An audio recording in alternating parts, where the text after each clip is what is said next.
जय मिथिला, जय मैथिली। हम संतोष मिश्रा सब गोटे के प्रणाम करै छी।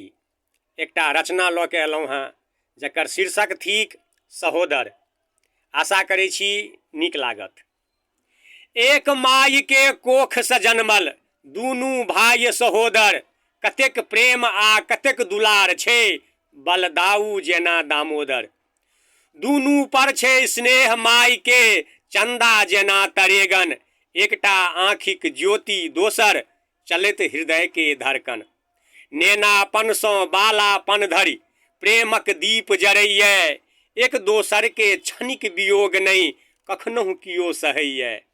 सनै सनै कुन काल अबै छै हावा प्रतिघातक चलबैत, खंड खंड भेल प्रेम उड़ै छै विपरीत तितिक्षा जगबैत। माइक कोढ़ फटै छै जेना रहि रहि बिजलोका फाटै, और घाट में द्रवित नयन सँ नोरक धारा झहरै। आय छाती के दूध फटै छै के सुनत चित्कार, भीतरे भीतर सिसक रहल अछि केने बंद केवार। जान लेवा लेल दुनू आतुर जेना जन्म के बैरी, टूटल घर में अंकुर खसै बाँटल जाय बरेरी। एक दोसर के मुँह नहीं देखै कलयुग ठाढ़ सिका में, तुलसी चौड़ा बाँटल जाइए सूतय माय बथाने। घोर विपत्ति के जाल में जिंदगी बदलल कोना सहोदर, हा बलदाऊ दुविधा में छी फेरलक आँखि दामोदर।